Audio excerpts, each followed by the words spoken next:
Oh, hey everyone, it's Shannon Jones with plenty to talk about. I hope everybody had a great day. I did. I want to give a quick shout out to all the amazing women that I had the privilege of getting to meet and talk with. It was so amazing to hear about all these extraordinary women and how they deal with their everyday challenges with children, careers, relationships, just trials and tribulations. A fabulous lunch, and thank you guys for receiving my message, and I look forward to seeing all of your fabulous faces sometime very soon. So moving on really quickly, I want to get something out of the way. I am much more comfortable speaking in large groups than I am to this camera, but rest assured I will master it. So I hope everybody will bear with me as I kind of stumble through a couple of these videos. I will get better. There is a technique that I would like to share with you guys tonight about, because it's something that I learned, and I want to be specific of when I learned this, because I know that a lot of people are like, oh, new beginnings, oh, your journey, like, what is it? Okay, well, yeah, there is a lot of new beginnings in my life, and there is a lot of journeys that I've gone through. This happens to be something that I used while I was going through withdrawals from all of the pain medications that the doctors had put me on, the heavy narcotics, and it was horrible. It was horrible, flat out. Those drugs, I think that I knew I needed to just do a full, like, mind and body, just a full system check, because these drugs, they alter you in ways that you just don't realize it. And at some point, you just have to do a full system check. And so I had come to a threshold where I just needed that in my life. I needed my mind to be clear and know exactly how I truly was feeling. And so it was probably the hardest thing I've ever had to do, by far, probably harder than the treatments and the countless surgeries that I've gone through. Truly, getting off of narcotics is something that I don't wish anybody to ever have to go through, but I know that there is people that obviously will be faced with that. I have since learned a system that hopefully will protect me for anything like that ever happening to me in the future. I pray that I never have to take another one of those pills as long as I live. So through one of the cancer foundations that I am associated with, my navigator, or my therapist, if you will, she had told me about a method. And at first I thought, oh, no, you don't understand. My brain is going, I need drugs. But my body was saying, no, you don't. And it was just a war back and forth. And she's like, but listen, if you can just practice this, put this into motion, it will work. And so I started to listen to her, and I decided that, okay, I've got to try this. Now, when I'm hooked up to a machine, taking in medications, or recovering from, a surgery that I had gone through, you find yourself either listening to countless music or Netflix or whatever. I did a lot of journaling, and I did a lot of meditating. So I was really good with connecting with my mind and my spirit, if that's what you want to say, or that's what I'm going to say, because it is, but for me, but there was something else much stronger. This force of trying to come off of these medications is brutal, flat out brutal. So I'm wearing my glasses tonight because, guys, I cannot read without my glasses. So, and I really want to make sure that I get this straight with you guys, so everyone can put this into practice, because I'm definitely getting, like I said, a lot of messages for people that are anxious, like loss of direction, loss of hope, just looking for some positive reinforcement. So this is something that I learned. So here we go. So first of all, Our brain only processes an emotion for 90 seconds. Now, that is if it is not interrupted and there's no interference. So, a normal emotion should typically last 90 seconds. That's like cooking a burrito in a microwave. I mean, so, okay. So, if we can break it down like that. So, I started thinking about that. And meanwhile, my brain is still saying to me, I need drugs. And I was like, oh, I need these drugs. But my body's like, no, you really don't need them. And so I was like, okay, this is a 90-second thought. I have to figure out how to process this. And so I began telling myself that, okay, this is 90 seconds. And this emotion is just a result to your brain just sending out extra charges and just amplifying you. So when I was able to identify with that, what I did next is I recognized the emotion that I was feeling. And then I allowed the sensation to build. And this allows me to conserve energy. I know that sounds kind of crazy, but it gives space for the emotion instead of fighting against it. Just let it ride, like you're almost riding like on a surfboard.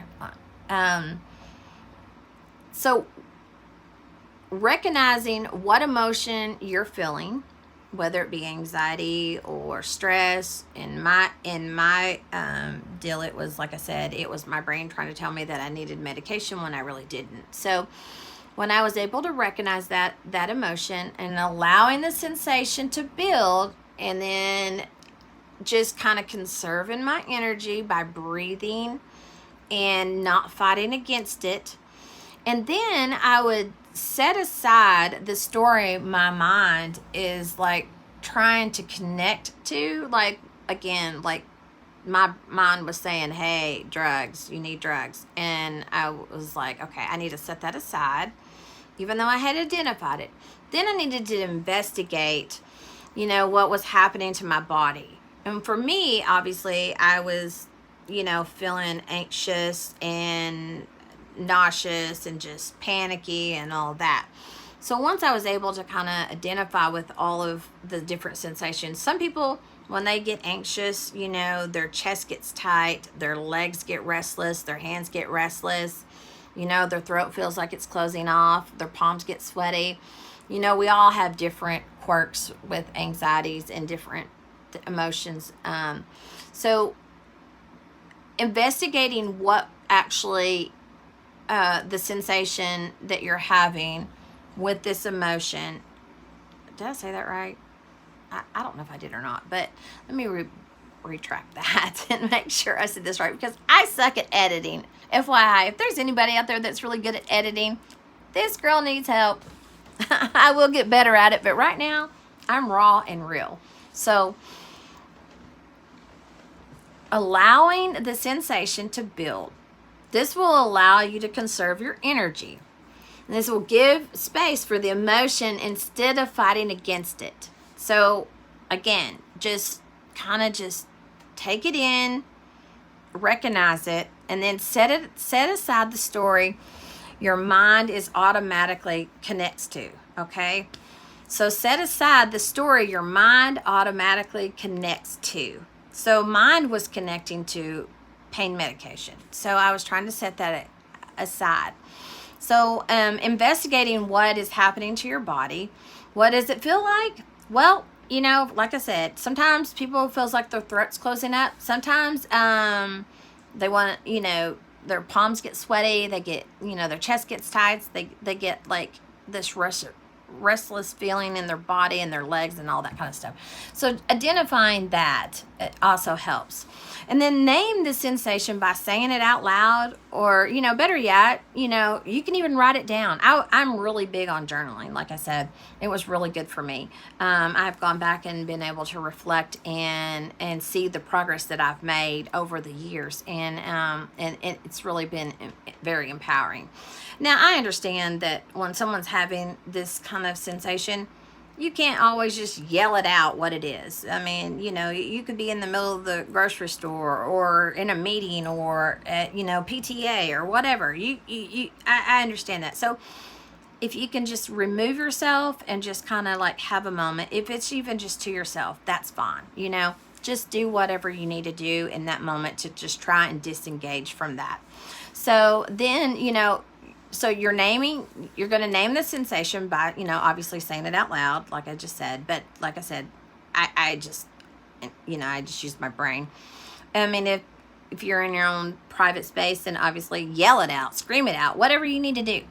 And then this is something that's really important. Surf the physical sensation. As it intensifies, it will peak. And then it will dissipate. So it is like, you know, riding a wave. It's going to peak, but realize it's only going to last 90 seconds. So let it dissipate and try and just breathe through it.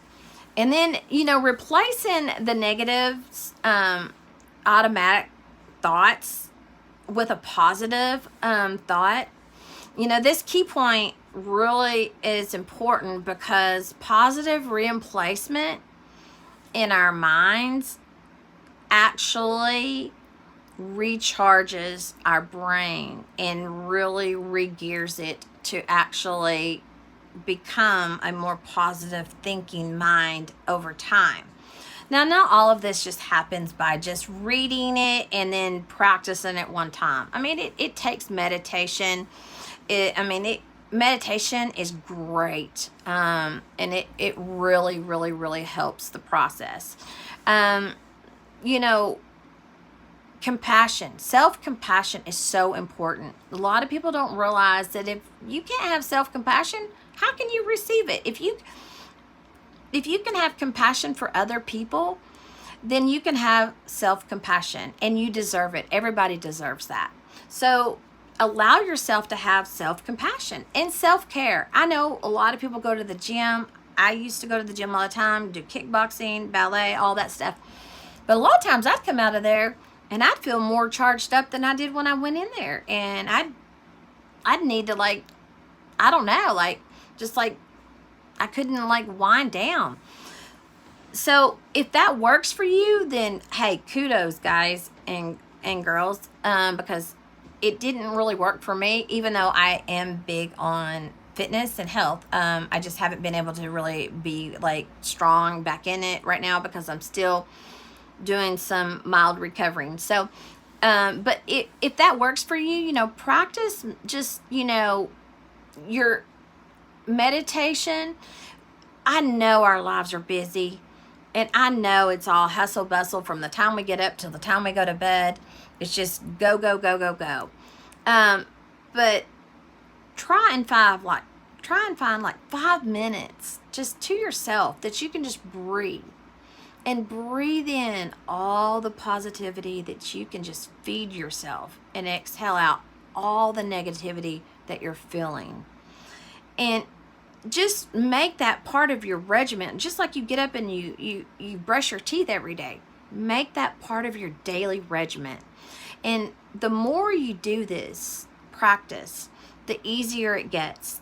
Trust me, I am walking proof of it. I do this probably about 4 or 5 times different throughout the day, especially if I'm getting ready to do a speaking engagement or just, you know, talking with someone.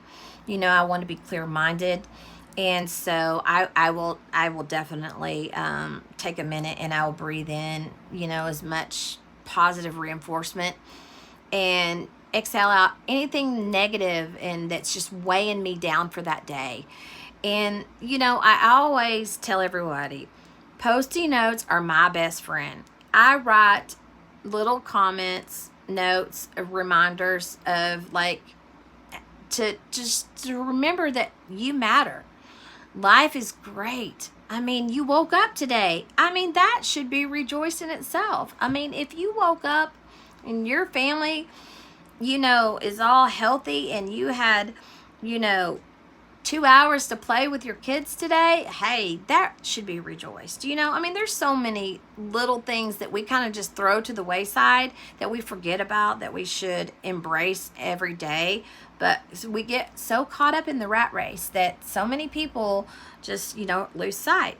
And I'm telling you, I was one of those people that really needed this method, and it works. It really works. If you put it in practice, it will work.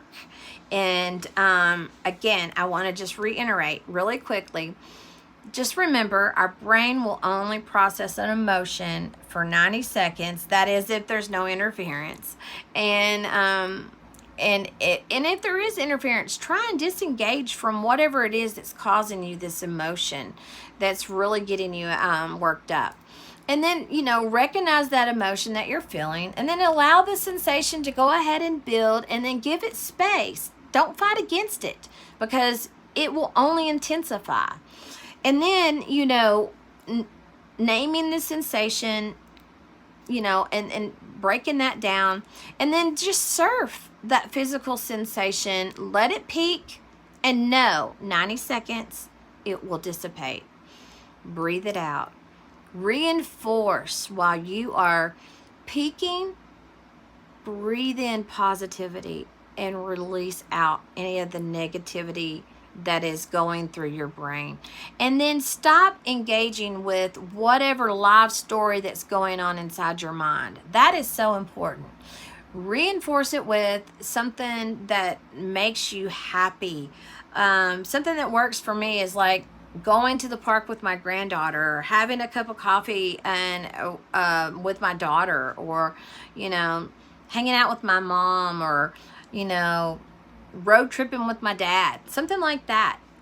Or, you know, for me, sometimes what works is a spiritual message that I've read, or, you know, or sometimes I'll look back in my journal and see a sweet note or a card. I keep my cards from my friends, from birthdays to holidays, because those are sweet reminders that you matter. Your life matters, and there is nothing on this earth that you cannot accomplish. Nothing. You just have to put your mind in check. And it's not as easy as everybody wants to say. It takes practice. But you deserve it. You deserve self-compassion. You deserve self-care. And you deserve to give that to yourself. And once you're able to do all that, then you will start seeing yourself turn around, and you will become a more positive thinker instead of automatically just thinking the worst case scenario and being negative. And I always tell everybody, journal, write it down. If you need to reflect back when you have a moment that you can just have to yourself to, you know, expel it, then do that. But anyway, this is something that worked for me as I was going through withdrawals, and I'm talking, it sucked. It was 5.5 months worth of hell. And but I mastered it, and I will never turn back on that. But until next time, this is Shannon Jones with plenty to talk about. And please go and subscribe to my channel if you haven't already, and give me a thumbs up. I really want to get this message out to everybody. There's so many things that I want to share that have worked and haven't worked in my life, and I just want to be able to be positive for other people, because there were so many people that pulled me along when I was so weak and couldn't pull myself. So it is just my purpose to give back to this world as much sunshine as I possibly can. So until next time, I will see you guys later. And remember what I said, anybody that's really good at editing YouTube, this girl needs help. All right, guys, have a great night, and I will talk to you guys soon. Bye.